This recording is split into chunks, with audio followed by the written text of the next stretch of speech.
अंधेरी रात थी और बारिश जोर से हो रही थी। एक छोटी सी गांव की लड़की नेहा रात के वक्त अपने घर लौट रही थी। उसके रास्ते में एक पुरानी सुनसान हवेली थी, जिसके बारे में गांव में कई डरावनी कहानियां मशहूर थीं।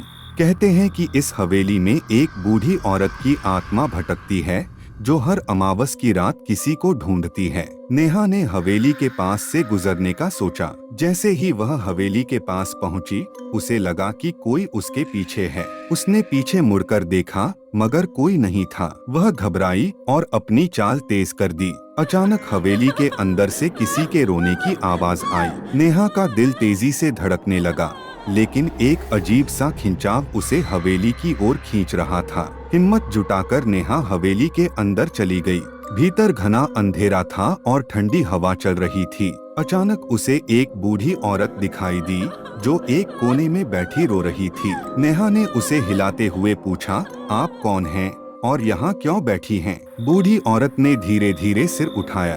उसकी आंखें खाली और काली थीं, और उसने धीरे से नेहा से कहा, तुम मेरी बेटी जैसी लगती हो, क्या तुम मुझे अपने साथ घर ले चलोगी? नेहा घबरा गई, लेकिन कुछ जवाब देने से पहले ही बूढ़ी औरत नेहा की तरफ झपट पड़ी और उसकी गर्दन पकड़ ली। नेहा चीखना चाहती थी, लेकिन उसकी आवाज दब गई। अगली सुबह गांव वालों ने नेहा को हवेली के पास बेहोश पाया। जब उसने होश में आकर अपनी कहानी बताई, तो किसी ने उसकी बात पर यकीन नहीं किया। लेकिन उसके गले पर लाल निशान और आंखों में डर की लकीरें यह बता रही थीं कि वह उस रात सचमुच किसी खौफनाक अनुभव से गुजरी थी।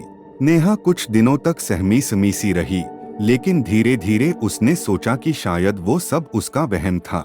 परंतु उस रात के बाद से उसे अजीबोगरीब घटनाओं का सामना करना पड़ा।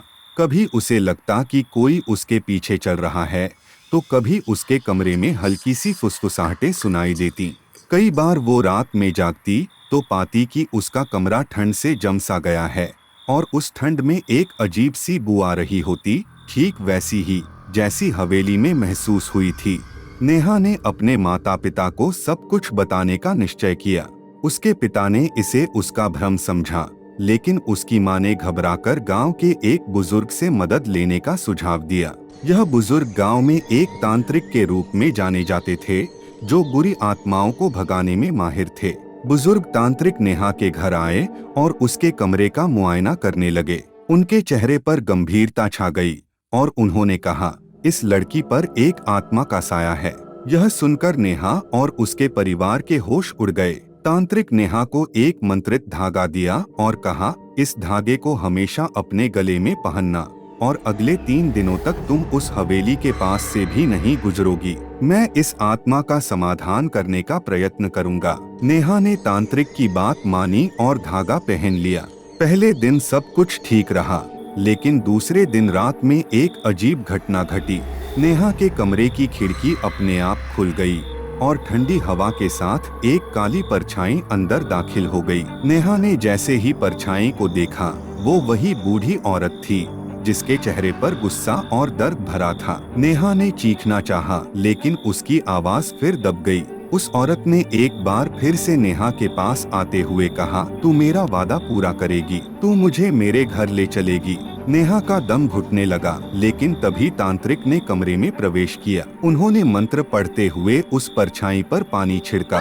बूढ़ी औरत दर्द से चीखने लगी और धीरे धीरे गायब हो गई। तांत्रिक ने नेहा को बताया कि वह आत्मा अब कभी उसे परेशान नहीं करेगी, लेकिन वह हमेशा अपनी बेटी की तलाश में भटकती रहेगी, जब तक कि उसकी आत्मा को शांति नहीं मिलती।